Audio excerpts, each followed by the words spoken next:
In a recent interview, Congressman Eric Burlison has discussed that President Donald Trump may have been briefed on the existence of Nordic aliens, which are described as human-looking aliens, as well as the existence of alien-human hybrids. Let's take a listen to what Eric Burlison discussed. The Nordic people or the Nordic aliens are like a few hundred years more advanced than we are, but they're not super advanced. They're not like, he said, the Greys, whatever is sending the Greys is extremely advanced, like thousands and thousands of years more advanced than us, because it's doing all the anti-gravity stuff, all crazy, all this crazy stuff that's very highly advanced. And a lot of it is what he says with the Greys is psionic. So they basically don't have physical interfaces. They're using their mind, and that there's an interface that picks up thought, and then that and that's how they operate these vehicles, is out of psionic. But the Nordic people somewhat resemble humans, and they have been experimenting with crossbreeding with humans. And he says some of them, that there are aliens that are crossbreeds living in the world. And I asked him, I go, okay, do they know that they're a crossbreed, or do they, like, how would you know that they are a crossbreed? And he didn't have an answer for that. Like he didn't know if they knew what, but he said that the briefings he's had talked about them. And he said when Trump was briefed on this topic, because Trump finally had a briefing, and he was in the middle of impeachment, like he was in the middle of being impeached. So he's going through that. And then he had like this existential briefing that just kind of rocked his worldview. He joked in the briefing, whenever they said that there were these half breeds, he joked that Adam Schiff must be one of them. And so, I'm just telling you exactly what was said to me. Aliens that look remarkably similar to humans have been talked about for a long time. I'll put some more interesting cases up on the screen for you. There was a lady in the UK in the 1950s that described seeing blonde-haired, human-looking beings flying saucers over her garden in England. Staffordshire's had a whole crop of flying saucers. Spots in the sky, lights in the sky, strange things. But the strangest of all was seen one day over this cottage. Mr. and Mrs. Roestenberg were living there, quietly, out in the country. And, well, you just tell me what you saw. Well, it was one ordinary day. I was waiting for my husband to come home from work, and my two sons went to Seifert to school, and I was getting changed, and I heard this terrific noise. It was just like a giant cauldron of water being poured onto a fire, a shh sort of noise, you know. And my first reaction was, oh, the children. I thought maybe a plane was crashing or something like that. And I slipped my jumper on and went outside to find my two sons lying flat on the ground in the garden in front of the house, shouting, "Mummy, Mummy, there's a flying saucer." Well, naturally, I just said, "Come on, don't be stupid. Come in the house." But felt sort of a strange sensation. Wended my way up the side of the house to where we had a pump where we used to get all our water from, and automatically looked up to see this, all I can describe, this huge Mexican hat.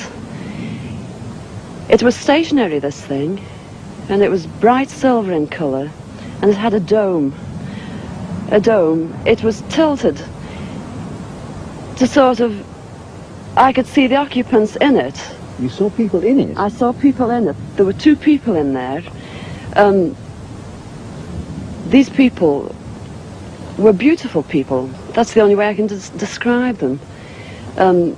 They had long golden hair, like a page boy bob, just like the old kings. you used to see photographs of the old kings, and the colour of their hair was golden. Now, I was really... What were they dressed in? They had a sort of a polo neck jumper affair, like a ski top suit, in pale blue. Now, these people weren't sat behind, one behind the other. They were sat together, but this, whatever it was tilted so that I could see them and they could see me. Were you looking at them through windows, through portholes? Or no, not portholes. It was just sort of like a cockpit, I suppose, that had this perspex or glass or whatever it was. They could see me anyway, and I could see them. And they had beautiful faces. I shall never forget their faces as long as I live. Their foreheads seemed to be a bit larger than, you know, the bottom of their faces as normal people you would expect to see. But maybe this was just whatever they had round their heads, which was like a transparent fishbowl. And they just looked. And I was absolutely paralytic with fear. I couldn't move, although my mind was ticking over. And they looked so sympathetic that I was just mesmerized for what seemed to be, ages, but it could have only been seconds. And I turned to sort of look down at the boys, was unaware that they were with me because I was so absorbed. And the next thing, I looked up and it was gone. how low had it been? It had been the height, I couldn't tell you. But the house that you've seen, it was just on top of the roof. It was hovering on top of the roof. How big was it compared with the size of the house? It swallowed the whole circumference of the roof. I couldn't see, the roof was completely blotted out. The chimneys I couldn't see. All I could see was this massive object that I described as like a Mexican hat without the bubbles. And then it flew away sideways or upwards? No, I didn't see. I just looked up and it had gone. But I assume it went straight up, because for a short while after in the sky I looked around and I said to my two boys, "Where can you see anything? Can you see anything?" And they said, "There it is, Mum," and they pointed up, and I watched it. It was just like a little cotton reel in the sky, and it circled us 3 times. It went round 3 times, and then it just shut off, and that was it. When I started to analyse myself afterwards, I feared that I might have had an hallucination, but then I knew I hadn't had, because my sons were so sure about what they'd seen and what I'd seen. And it went through my mind that it was a secret weapon from Russia, and then I thought, well, it can't be that, because if they had something like that, they wouldn't need to fear anybody or anything. Were you scared by it? Did you run indoors? Oh, I was petrified. I couldn't move. I couldn't move a muscle. I was paralyzed with fear. But now I wouldn't be. Because now, when I look back, you know, I think, what an amazing thing to have happened, and for me to have seen it. And when your husband came home, where were you? Well, when my husband came home from the office, I was locked in the house with my children, under a big kitchen table that we were using. Under the table? Under the table, yes. It's funny now when I look back, you know, it sounds absolutely ridiculous, but this is the truth. This happened. And that's it. Is a slim either side. A lot slimmer. Beautiful. Would that be why the Gavin Gibbons, when he did the illustration, I think it was a UFO News or something, that was a lot thinner in the face? Yeah, that's right. Right. The saucer was no longer there, but a few minutes later we saw it circle the house 3 times before it shot upwards like a rocket against the blue of the darkness sky. Quite true. Yeah, thank you. Later on, Travis Walton has a similar incident where he sees very similar looking beings to the woman in England. And then if we take remote viewers into consideration, we've got people like Ingo Swann, who wrote the book Penetration, who described seeing human-looking people, human beings that were very highly psychic, on the moon, living on the moon. He even details an account in a supermarket where he believes that a woman buying fruit and vegetables could have been an alien or an alien hybrid. I will read you a little passage from the book Penetration by Ingo Swann. Axel gave me moon coordinates, each set representing specific locations on the moon's surface. At some of these locations there seemed to be nothing to see except moonscapes, but at other locations, well, there was confusion, and I perceived a lot that I could not understand at all. I made a lot of sketches, identifying them as this or that, or looking like something else. Without comment, Axelrod quickly took possession of each sketch, and I was never to see them again. I found towers, machinery, lights of different colours, and strange-looking buildings. I found bridges whose function I couldn't figure out. One of them just arched out and never landed anywhere. There are a lot of domes of various sizes, round things like small saucers with windows. These were stored next to crater sides, sometimes in caves, sometimes in what looked like airfield hangars. I had problems estimating sizes, but some of these things were very large. I found long tube-like things, machinery, tractor-like things going up and down hills, straight roads extending some miles, obelisks which had no apparent function. There were large platforms on domes, large cross-like structures, holes being dug into crater walls and floors, obviously having to do with some kind of mining or earth-moving operation. There were nets over craters, houses in which some obviously lived, except that I couldn't see who, save in one case, and in that case I saw some kind of people busy at work on something I could not figure out. The place was dark.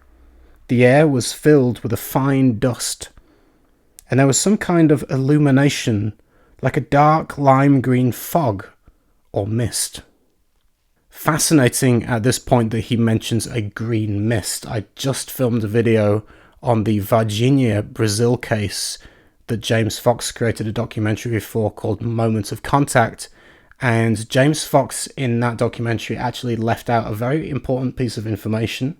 There was actually direct telepathic communication with the alien that was captured in Varginha by the military police and taken to Varginha Hospital. The doctor received a direct communication. James Fox chose to leave that out of the documentary, but just before the telepathic communication happened, the room filled with a green mist.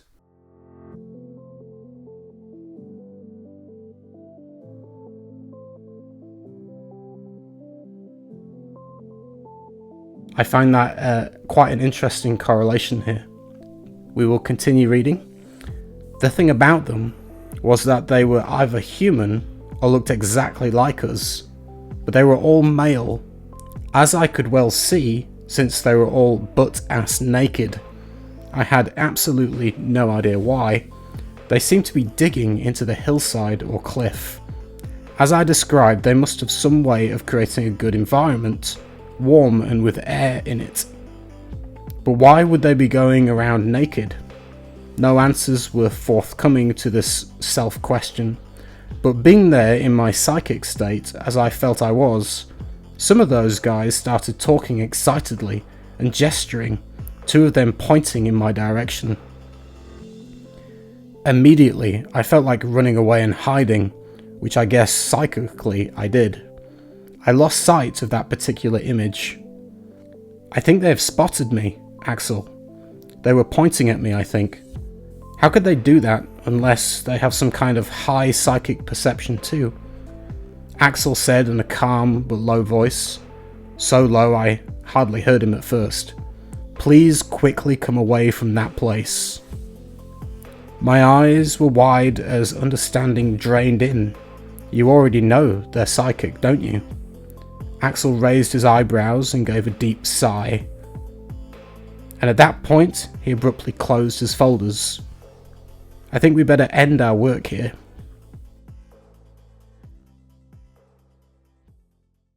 These cases I've just described are a little bit more well known in the general kind of UFO community. One case that probably isn't known by very many people is an account similar to Ingo Swann in the sense that it was a form of remote viewing, but not quite in the same sense. There are Indian mystics and yogis who develop certain spiritual practices and meditation techniques through practices like Kundalini that you may have heard of, moving energy through the body, that go through mystical visions, divine visions, out-of-body experiences. One such person like this was called Swami Muktananda.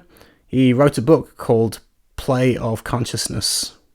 In that book, he recounts an experience in which he left his physical body and became an aware, conscious presence on the surface of the moon. Somehow his mind or his consciousness was projected at the moon, and he was looking at a building on the moon. He could see through, presumably some kind of a glass building. He didn't detail this, but he was looking into something transparent and seeing on the inside. On the inside, he saw human beings, human-looking beings. He described them as walking through a garden. He also described an interesting detail. He said none of the people living there were old. They were all peak physical condition. You could think late 20s, early 30s in age. Absolute perfect specimen, and they just seemingly stop aging once they reach the peak. This is something that has been discussed in ufology previously, that these beings can live for hundreds and hundreds of years. Not like normal people, they have an extended lifespan. Not only were they walking around a garden, but they lived in houses made of pure 100% gold. We're talking pure raw gold house that they sleep in. Gold and pure silver, which is quite fascinating. These beings, potentially, they reach a peak physical age, then they stop growing old. They maintain that age for hundreds and hundreds of years, potentially, with some kind of immortality gene that might be activated through electromagnetism, through spiritual development. They are highly psychic, highly intelligent, and they happen to live in buildings made of pure gold and pure silver, which I find quite fascinating if it's true, if his vision was accurate and not some kind of delusion. But if we take it on face value that what he saw was actually there, then it raises a lot of questions.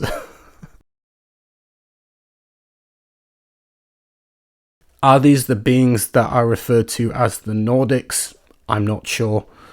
But it's interesting, the accounts we hear from different people, and that they seemingly have bases on the moon. They may even have bases on the Earth.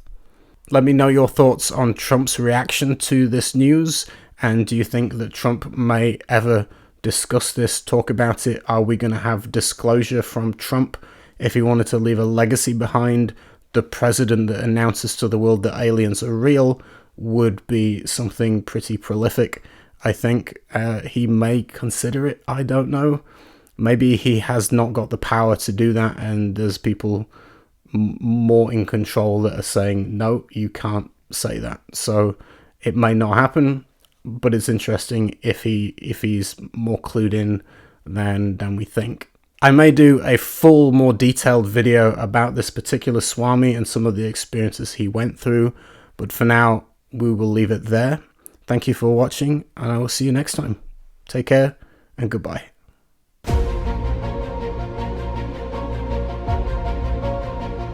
Obviously, the ET craft do exist. Something had to build them, so there must be aliens.